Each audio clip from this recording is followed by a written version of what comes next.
What's going on, my YouTube people and my TTG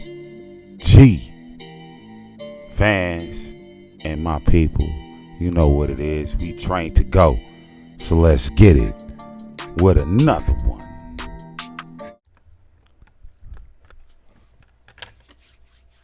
What's up? This is going to be the Chronicles 4. And then after that, I'm going to get into some boxing or what have you. In my next vid. You feel me? But I have to get this part, these two areas, continents off the brain. At a young age, I went to Central America, so I went to Belize, which is part of my roots. You feel me? Me a real Rastafari, me I don't mess with none of y'all, and me I call you a bumper cloud real quick. You understand me? But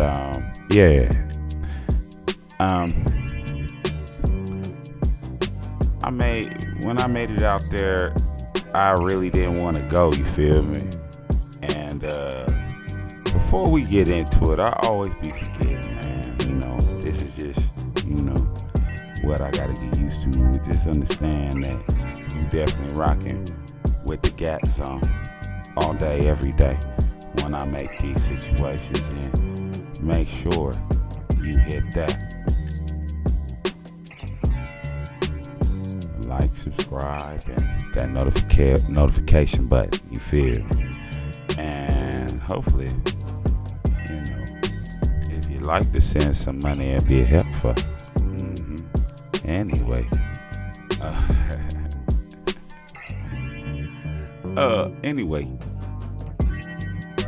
I went to Belize at an early age, feel me? And out there is, at that time that I went, it was right after the hurricane that hit them, kind of like how when I went to New Orleans, and right after Katrina had hit them. This was worse though. You know what I mean? It wasn't that bad, like what people was trying to make it seem like, but it was a rebuilding block for them. And when I first came out there, if it wasn't for the fact that when I touched down, you feel me? And I went with one of my homeboys that I was we had our little rap situation going on, rapping career with Hay. He was a Belizean too, so I was out there with him. And Mr. York, what's up, homie? You know what I mean? It is what it is. And when I got out there, I ain't gonna lie. Even though since I was born, my daddy is from North Carolina, Greensboro, North Carolina, and my mama's from Belize. So and then there was people that lived in LA that were Belizean that lived in our neighborhood. So I had that culture. You feel what I'm saying? And when I touched down, I ain't gonna lie to you. Like, when I heard them people talk,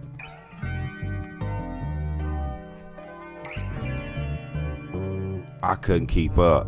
They were talking, the language is called Creole, but it's a different kind of Creole. If you could think about like how them swamp cats be talking, or pig Latin, this is not naturally pig Latin, but their tone and the way that they spoke was so deep. But anyway, my grandmother was waiting for me, and she picked me up, and we took a taxi back to her neighborhood. And as we was driving, it was crazy. I had seen this big old, I might be saying the word wrong, so forgive me for this, but this big, large iguana, okay? So lizard, whatever, it was huge. I seen it run up a tree, right? And then I seen these people that that had bushy hair and hardly no clothes on, and had like these just barely nothing on their bodies, and they was shaking that damn tree, hitting the tree, and that iguana fell down. Now most people would have ran from where I'm from. We don't want a dragon. We ain't trying to bring the dragon. We don't run away from the dragon. But they wanted that sucker. You understand me? And they shook that boy down, and when he came down, they bagged him and they just beat him. I mean, beat him. I don't know where it beat him in the head, knock him out or whatever. That was crazy to me. You feel me? And I'm looking at my grandmother. I'm like, what are they doing? And she was like, they getting food. Oh, I'm in a whole different country now. This is what? They what? They getting what? So yeah, man, that was going to her spot. You feel me? And so then I get to the spot, and I got American clothes now. I didn't think it was gonna be a problem with what I had. You feel me? Neither did my mother. But my grandmother knew for some reason, because out there, when they know you from the States, they will take advantage of you in more ways than one. So she turned around, and when I was asleep, she bleached all my shit. I had some good gear, okay? Good shoes. She bleached all my clothes, made them different colors, cut holes in them. I'm like, she was like, you have to blend in. She was like, you can't be noticed. Like if you from the state, you got to blend in. So I was mad about that part, but I got why she said it when I, got a chance to see everything that was out there. Now, we didn't have a car, so, and it's hot in Belize. It's hot, humid. It's no joke. It's up there. I don't know. I mean, I can't even compare it to South Carolina. I can't compare it to Georgia. I can't compare it to New York or New Jersey. It's a different kind of heat. It's just a different kind of heat. And you got, when we went on our walks, you had people out there with stuff like women. You know what I mean? That's what I'm trying to find, when women complain about certain things. You had women out there with like huge things on top of their heads and walking in that heat, in that humidity heat. That was the first thing I had to get used to. And you already had killers out there. I mean, these boys was crazy. You didn't get killed with a gun. I mean, you did. And there was deaths almost every day. They had a news segment at the end of the week where they showcased, unfortunately, how many souls went away. And the list was long. I believes at one point Myrtle was the number one murder capital in all of the world. Or they beat out the United States, especially Brooklyn or the Bronx. You know what I'm saying? And you had guys killing with machetes.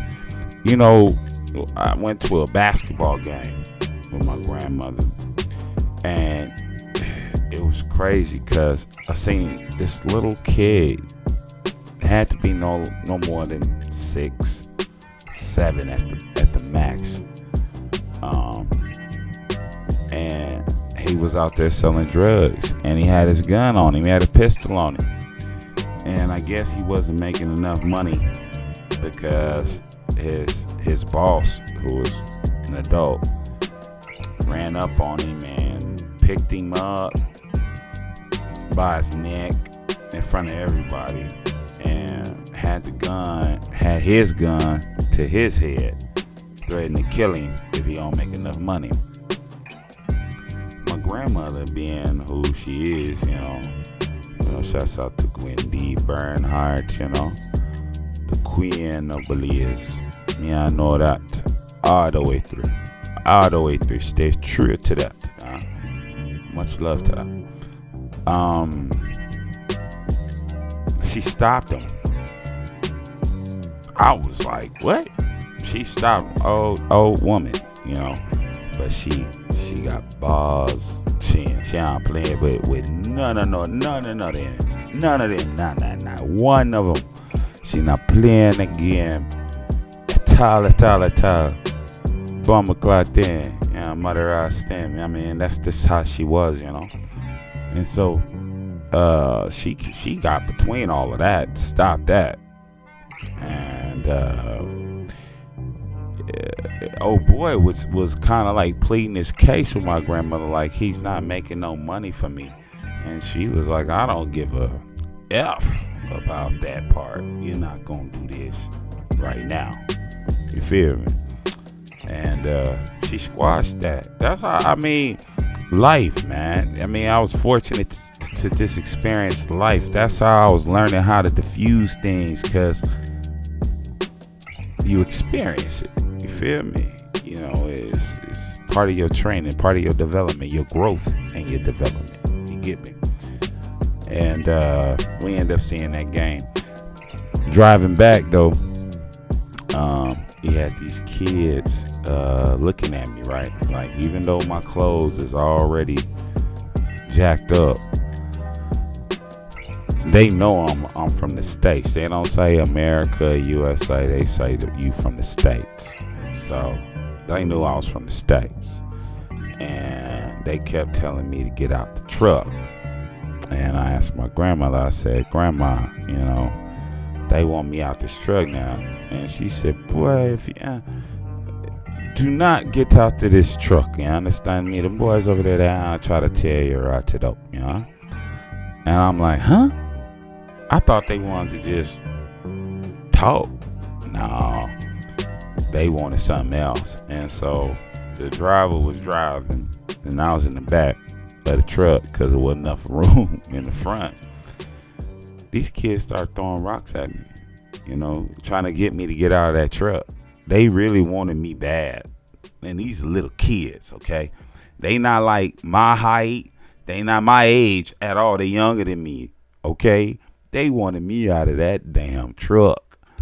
I don't know what they was going to do, but they was going to do something bad. So, yeah, I listened to my grandmother a lot when I was out there. You feel me? Belize was beautiful, though. Even with that type of situation, man. I got a chance to experience, the political side of it. They had PDP and UDP. And my grandmother rocked with the red side. I got a chance to see Shabba Ranks. If y'all don't know who Shabba, y'all don't know who he is.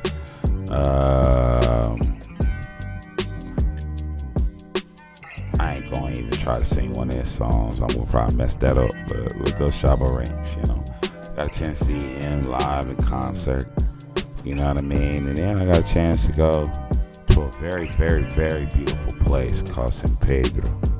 And when I went to San Pedro, when we took a boat ride, speedboat, you know what I'm saying, down to the island, and I had dolphins. Like, these dolphins is fast, because we was moving so fast, I lost my hat that I had. And other people was holding on to they stuff. We was moving, hitting them way. We was hopping. You feel me? I was surprised how fast this dude was going. I didn't know if he was on something or whatever, but he was moving fast, okay? And all of a sudden, one dolphin comes on one side and another dolphin come on the next side, and they keeping up with the boat, with the speedboat. I loved it. I mean, just seeing that kind of nature, that kind of life, you know what I mean? It was amazing. And when we get to the beach, you know, me coming from the hood, I ain't never seen water. And I mean, I was in LA, so I've been to plenty of beaches. Okay, let's get that right. Get that 100% right. Malibu, Santa Monica, a couple of them, you feel me? And when we got to that beach, I could literally just look down in the water and see everything. Everything. I could literally see everything. So I'm seeing. I mean, when we pulled up, I see white sand. I'm not used to seeing like real like white sand. And you see the palm trees, you see the greenery, you see now these houses, they're built on like posts, so they're not fully on the ground. Some are and some not. You feel me? Some concrete, some wood. That's just how it was out there. And when we touched down, I saw white crabs and a snake. You feel me? In the sand. Now the crab was white, and I ain't gonna front, I wanted to catch it and eat it, boil it up and eat it. My grandmother just told me that you got to get them in season. I'm like, season? What do you mean season? I mean, I'm from the hood. Even though I've had some education and stuff. What do you mean season? She was like, when they white, they're poisonous. You can't even cook them. When they're blue, they can be good. But when they're red, or pinkish, that's when they good for the taking. And she said, and the crabs know it because they dig barrels and go into hiding. And you could see it. Them white crabs was just going around looking at you like, yeah, try to eat me if you want to, Negro. Haha, you gonna die. You gonna die. Eat me if you want to. I don't see any snakes and dirt roads and what have you. And a lot of South Africans kicked it out there in San Pedro. I went to a festival. You know what I'm saying? They were serving kids at the age of 12 alcohol. You know what I mean? And I was out there at a festival that they had out there. And it was pretty dope. I'm not going to lie about that. But the coldest part, and the reason why I love my background, is because we were at this church. And my grandma was talking to the priest. I had already met him, but you know, I stepped outside. She wanted to do some kind of confessions or whatever. And I went out to the beach and I'm looking at these waves. And this is right as, you know, the sun was coming down, okay? And as it's coming down, I ain't gonna lie to you, all of a sudden, for some reason,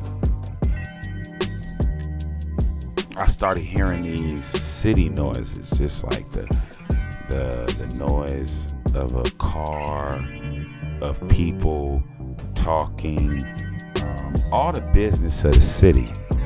You know what I'm saying? I just started hearing all these noises, and by each wave that came through, and as that sun kept dropping down, those echoes, those voices of the city was going away.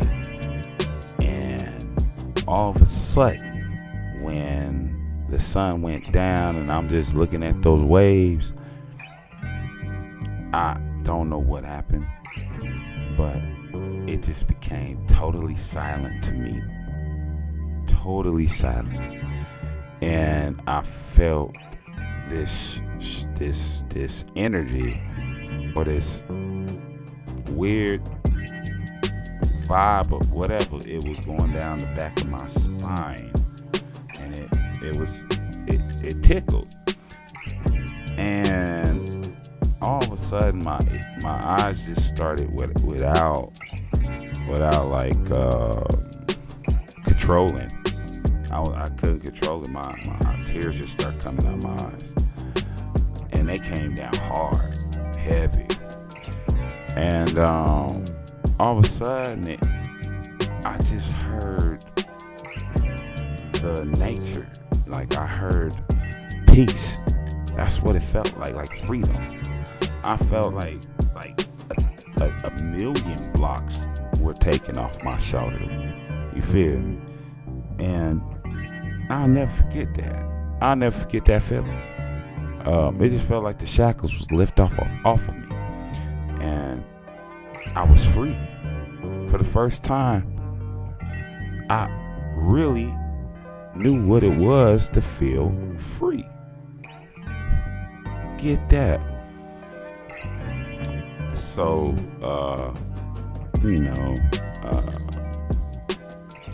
Belize San Pedro was an extraordinary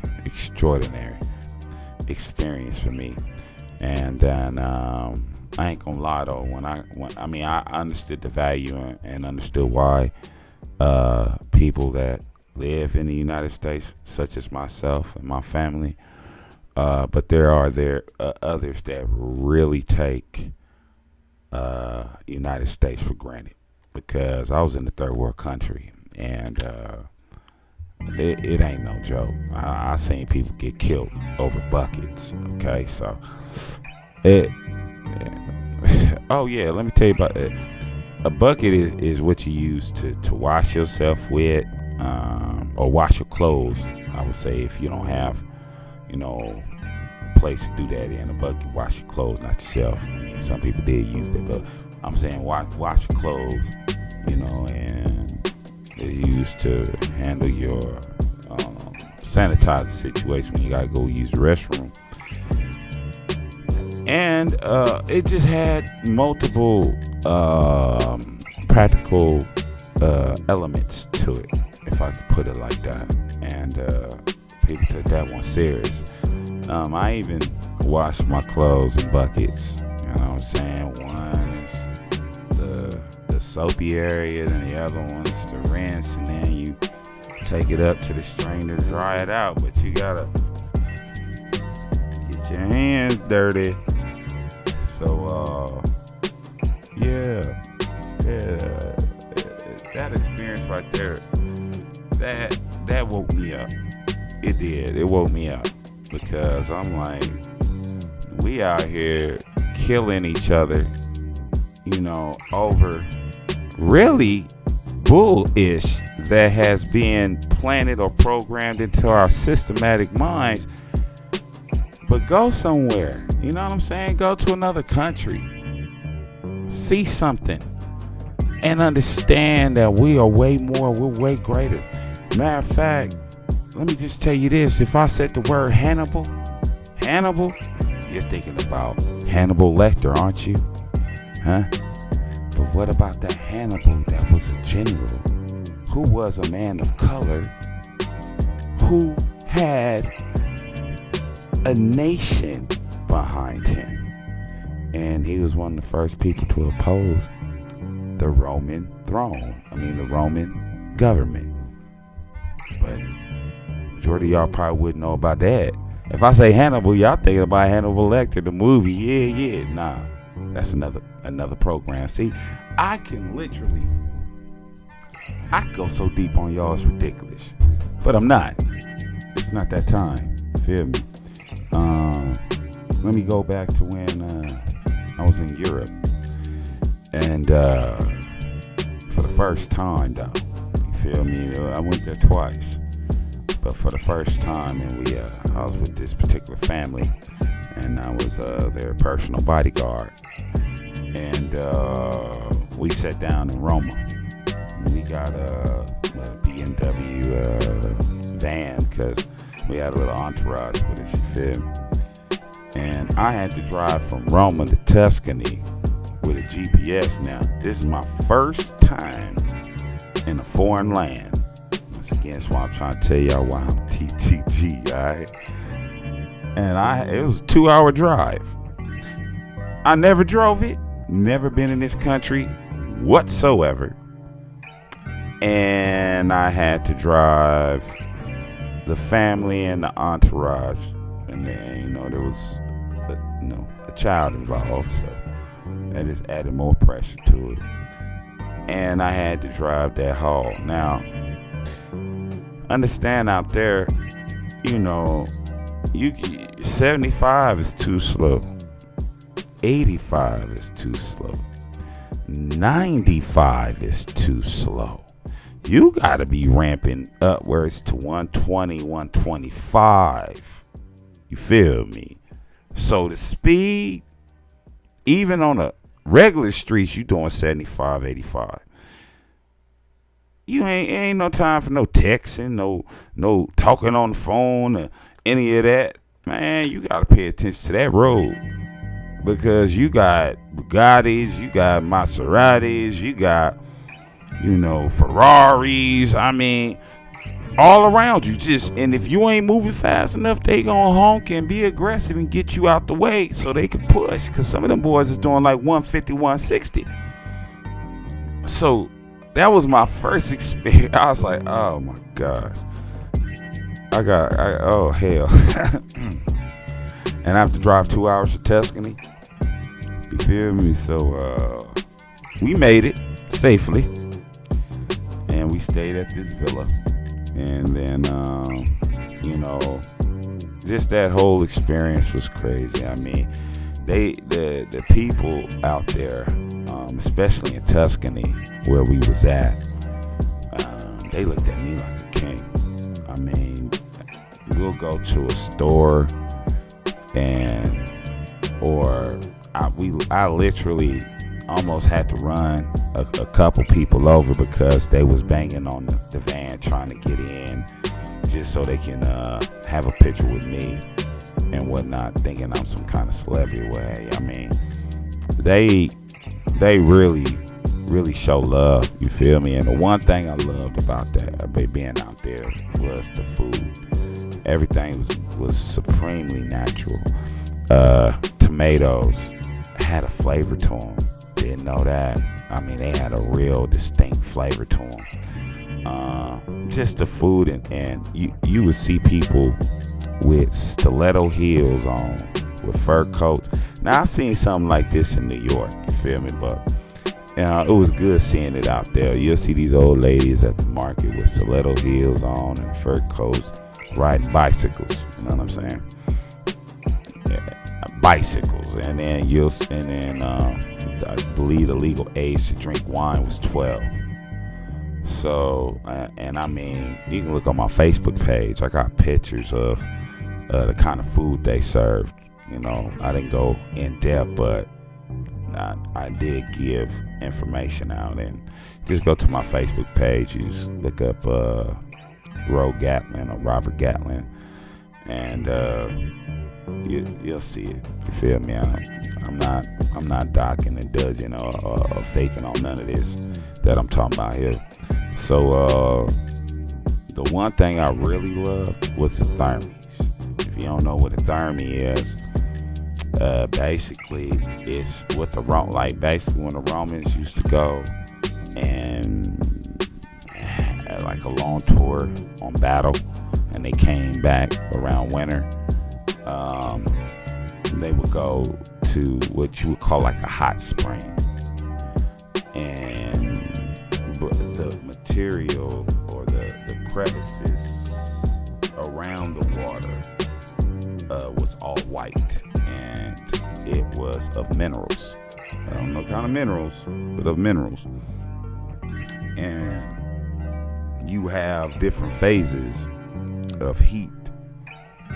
You walk a certain way, it gets hotter whatever. So there was different phases of heat, and they would have this waterfall that drop on top of you. It was a section that you went to, and the food, depending on what side of the pond you was at, we went up north. So a lot of that food was what you call like zero gravity, meaning it's directly from their origin of where they're at. And we had this water. We took this thermy trip. I'm not gonna go all the way into it, but it was Hollywood. I didn't even know Italy was doing it like that. Real talk. But we had this water that we had to drink, and if I had to describe it, it's kind of like being in Roma and you going to the Vatican Church or going to the statue. I can't remember what statue name is of the Piazza, but they go there and they literally get empty bottles and fill it up. So I mean, I'm talking about the tourists. They'll go and get that and fill it up because it's supposed to be considered like holy water. Well, the water we had, yeah, that was something crazy because I started sweating. I like all the impurities that resided inside of me. It just felt like it was all going out. It was crazy off water. Okay. And so that shocked the hell out of me. That took one on me because I didn't know water can do that. But then I found out. You feel me?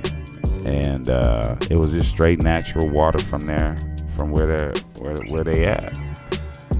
Then we had, the whole experience, the whole thermy experience was amazing. But the one thing that got me was when we had first walked in, we thought we was in the wrong spot because, no lie, when we walked in, we see all these old people. I'm talking about old people with gray hair, and you see an old DJing. Now, if you watched any of my other previous Chronicles, I have some experience in the nightlife, right? So I'm watching all of this, and I see this old man DJing. I'm seeing all these people without a cane, without a wheelchair, dancing their tails off, and they're old. I mean, gray hair. I mean, you know what I mean. But when they were old, we were looking like, are we in the right place? Maybe we went to a retirement home by accident, but that's where the GPS told us to be at. You feel me? But no, we was in the right place. It just fountain of youth, maybe. I don't know what to call it. I saw it, I witnessed it, but them people, man, they was bucking. They was getting it in. I mean, for that age, yeah, that was amazing to see. So I knew I was in a whole different world than the United States of America. But that experience was dope. I won't go into the second trip because I ended up low-key getting banded from Italy. Hopefully the ban should be over. It's been over 4 years, so hopefully the ban went away. But I got banded for my work and what I did. You know what I mean? So it is what it is. But the first trip, yeah, it was great. It was super great. Just meeting those people and seeing how they treat people of my color. From when I was growing up, they weren't doing that. You know what I'm saying? And just the level that they was on. They were behind us behind United States in a certain way. But I felt like that's what they chose to do. I mean, people don't know that United States, and this is a fact, so I don't need to be like being quiet with it, but the United States taxes Europe because they don't want to put GMO plants in any of their areas. So every year, United States or NATO or the UN, whoever you want to pin that on, charges them a tax. That sounds like some hustling, some pimp hoe type situation, but Europe pays it. They pay it, and they have a 75%. It probably went up. I don't know if it went down. I doubt that it went down, but a 75% tax rate for any business that's out there. So, I mean, like I said, y'all individuals got to go and see things. You know what I mean, and experience what this world is all about.